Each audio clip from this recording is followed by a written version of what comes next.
बिस्मिल्लाहिर्रहमानिर्रहीम भैया अस्सलाम वालेकुम रहमतुल्लाहि व बरकातहू। क्या हाल है मेरे ठीक ठाक हो, उम्मीद करते हैं सारे अल्लाह के फजल में बिल्कुल ठीक ठाक होंगे। वही यार back to an another vlog. अज के व्लॉग का सीन है कि जनाब मेरा जैसा कि साढ़े वो दरवाजे पेंट हो चुके हैं सारे घर कर गए हैं, तो कहते हैं हीट वाश शुरू करांगे। तो यह दरवाजा साढ़ा जो है ये पेंट होना रह गया सी, इनू पहले असीं सफाई कर ली है जी। सफाई करने बाद ये असीं क्रीम कलर नैमल मारांगे, फिर उन्हें एक दिन सुकर वास्ते देंगे, फिर इनू उस तरह की लुक देंगे। फिलहाल पहले सफाई कर ली, जो भी लगे जिन्हें इन्होंने सफाई सफुई नहीं हुई तो मेरी मर्जी है मेरा थोड़ा मेनटेन कर ली, सफाई कर ली।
सफाई नहीं हुई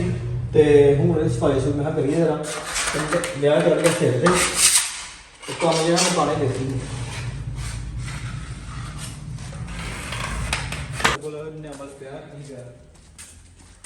जो अपना सारा शोरूम जिन्ना कलर कुलर लगा कुछ गैदर और अपना भेज छड़ियां ने कुछ सारा ब्लैक एंड क्रीम है होर मुख्तलिफ तरह की आइटम जनाब पे उधर टीके शीके ये वो सारा कुछ पिया तो मुझे लगता है क्रीम कलर नैमल है ही है पर यह जमया पाया। चलो चलेगा चलेगा जाने जरा ना किसी होर से कर लें।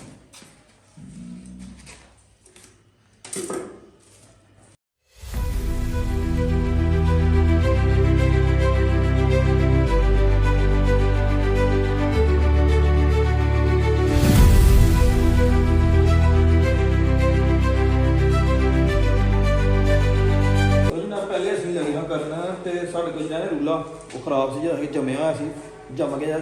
फिरता नहीं पाया पूंजे पानी लाए ने हूँ नवे रूली नवी लैके आए मल बनना लैके आए इंशाल्लाह करने स्टार्ट।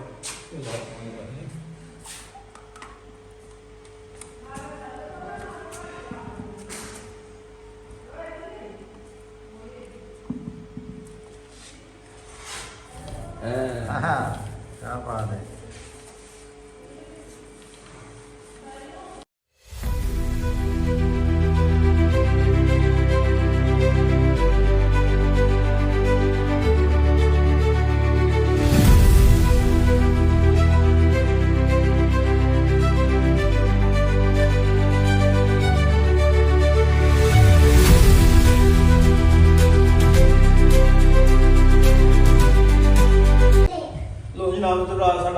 तकरीबन हो ही गया साढ़ा सूढ़ा रह गई ने कच्छा कुछा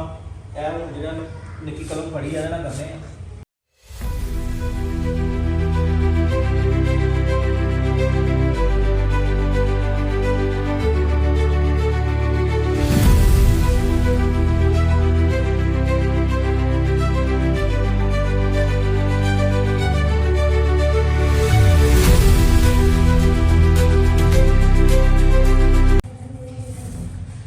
पहले साडा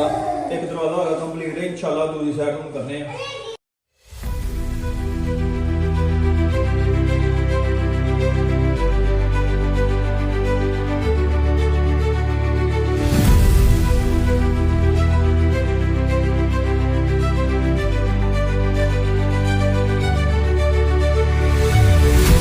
तो जनाब साडा ओकड़ा दरवाजा हो गया कंप्लीट। ए दरवाजे से सफाई कर ली एने भी कर लेने क्योंकि बड़ी देर पहले दिन रंग होए जने सफाइयां कर करने हैं।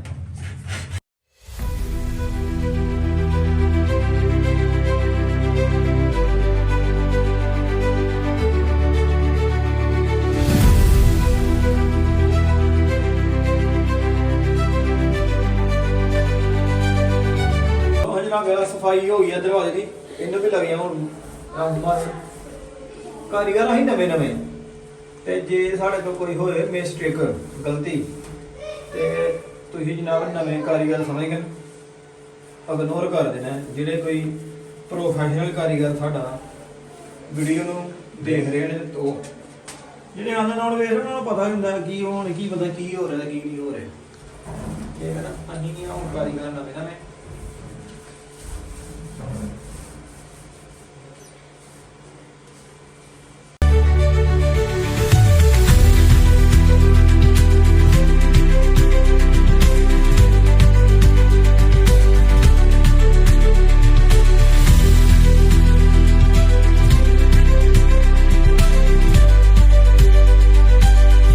जनाब अलहमदुलिल्लाह अपने जनाब दो दरवाजे ਜਿਹੜੇ ਨੇ ਉਹ ਹੋ ਗਏ ਨੇ ਕਲੀਅਰ ਤੇ ਹੁਣ ਇਹ ਹੁੰਦਾ ਹੈਗਾ ਦਰਵਾਜ਼ਾ ਹਾਲ ਆ ਇਹਨੂੰ ਪੇਂਟ ਦੇ ਨਹੀਂ ਕਰਨਾ ਇਹ ਜਿਹੜੀ ਲੱਗੀ ਹੈ ਨਾ ਤੁਹਾਨੂੰ ਕਹਿੰਦੇ ਆਣਾ ਨੇ ਫੁੱਲ ਬੂਟੇ ਪਾਏ ਨੇ ਇਹਨੂੰ ਪੈਟਰੋਲ ਨਾਲ ਜਾਂ ਨਾਲ ਮਿੱਟੀ ਦੇ ਤੇਲ ਨਾਲ ਚੈੱਕ ਕਰਨੀ ਹੈ ਜੇ ਮਿਟ ਗਏ ਠੀਕ ਆ ਨਹੀਂ ਤੇ ਫਿਰ ਇਹਨੂੰ ਵੀ ਪੇਂਟ ਕਰਵਾਵਾਂਗੇ ਕਿਸੇ ਕਾਰੀਗਰ ਕੋਲ ਕਿਉਂਕਿ ਇਹ ਦਰਵਾਜ਼ਾ ਸ਼ਬਰ ਦਾ ਠੀਕ ਹੈ ਇਹ ਆਪਣੇ ਨਹੀਂ ਹੋਣਾ ਇਹਨੂੰ ਪਹਿਲੇ ਡੀਜ਼ਲ ਨਾਲ ਜਾਂ ਪੈਟਰੋਲ ਨਾਲ ਧੋ ਕੇ ਵੇਖਣੇ ਆ ਜੇ ਇਹਦੇ ਰੰਗ ਉਤਰ ਗਿਆ ਠੀਕ ਹੈ ਵੈਲ ਐਂਡ ਗੁੱਡ ਨਹੀਂ ਇਹਨੂੰ ਫਿਰ ਪੇਂਟ ਕਰਵਾ ਦੇਵਾਂਗੇ ਠੀਕ ਹੋ ਗਿਆ ਰਾਣਾ ਸਾਹਿਬ ਠੀਕ ਹੋ ਗਿਆ ਓਕੇ ਹੋ ਗਿਆ ਡੀਜ਼ਲ ਲਿਆਈਏ ਪੈਟਰੋਲ ਲਿਆਈਏ ਹਾਂਜੀ ਓਕੇ ਕਰੋ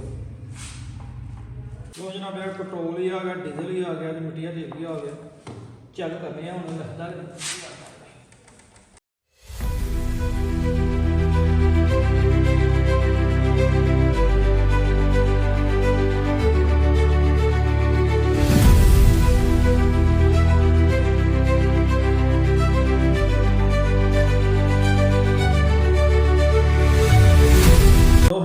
ਆਪਣੇ ਦਰਵਾਜ਼ੇ ਸਾਰੇ ਸਾਫ਼ ਹੋ ਗਏ ਨੇ ਪੇਂਟ ਪੂੰਟ ਵੀ ਕਰ ਜਾਂਦਾ ਜਿਹੜਾ ਪੇਂਟ ਕੀਤਾ ਹੈ ਉਹਨੂੰ ਮੈਂ ਡਿਜ਼ਾਈਨਿੰਗ ਪਾਣੀ ਹੈ ਲੇਕਿਨ ਹਾਂਜੀ ਪੇਂਟ ਉਹ ਗਿੱਲਾ ਗਿੱਲੇ ਪੇਂਟ ਦੇ ਡਿਜ਼ਾਈਨਿੰਗ ਜਿਹੜੀ ਆ ਉਹ ਨਹੀਂ ਪੈਂਦੀ ਅੱਜ ਦੀ ਦਿਹਾੜੀ ਇਸ ਨੂੰ ਸੁੱਕਣ ਵਾਸਤੇ ਦਿਆਂਗੇ ਕੱਲ ਫਿਰ ਇਨਸ਼ਾਅੱਲਾ ਉਹ 'ਤੇ ਜਿਹੜੀ ਡਿਜ਼ਾਈਨਿੰਗ ਕਰਨੀ ਆ ਉਹ ਵੀ ਇਨਸ਼ਾਅੱਲਾ ਵੀ ਲਾਓ ਤੁਹਾਨੂੰ ਅਪਲੋਡ ਕੀਤਾ ਜਾਏਗਾ ਕਿਉਂਕਿ ਅਸੀਂ ਆ ਨਾਨ ਐਕਸਪੀਰੀਅੰਸ ਬੰਦੇ ਤੇ ਨਾਨ ਐਕਸਪੀਰੀਅੰਸ ਬੰਦੇ ਵਾਸਤੇ ਡਿਜ਼ਾਈਨਿੰਗ ਪਾਉਣਾ ਇੱਕ ਬਹੁਤ ਹੀ ਔਖੀ ਗੱਲ ਹੁੰਦੀ ਹੈ ਲੇਕਿਨ ਇਹ ਕਿ ਇਨਸ਼ਾਅੱਲਾ ਅਸੀਂ ਕੋਸ਼ਿਸ਼ ਹੀ ਜ਼ਰੂਰ ਕਰਾਂਗੇ ਡਿਜ਼ਾਈਨਿੰਗ ਪਾਉਣ ਦੀ ਉਹ ਵੀ ਤੁਹਾਡੇ ਵਲੌਗ ਇਨਸ਼ਾਅੱਲਾ ਜ਼ਰੂਰ ਸ਼ੇਅਰ ਕਰਾਂਗੇ ਤੇ ਫਿਲਹਾਲ ਅੱਜ ਦਾ ਵਲੌਗ ਕਰਨੀ ਇੱਥੇ ਖਤਮ ਆਪਣੇ ਮੇਜ਼ਬਾਨ ਬੰਦੇ ਨੇ ਚੀਜ਼ ਅਸ਼ਫਾਕ ਹੈ ਮੈਨੂੰ ਇਜਾਜ਼ਤ ਆਪਣੇ ਬਹੁਤ ਸਾਰਾ ਖਿਆਲ ਰੱਖਣਾ ਦੁਆਵਾਂ ਯਾਦ ਰੱਖਣਾ ਫੀ ਇਮਾਨ ਅੱਲਾਹ ਓਕੇ ਅੱਲਾਹ ਹਾਫਿਜ਼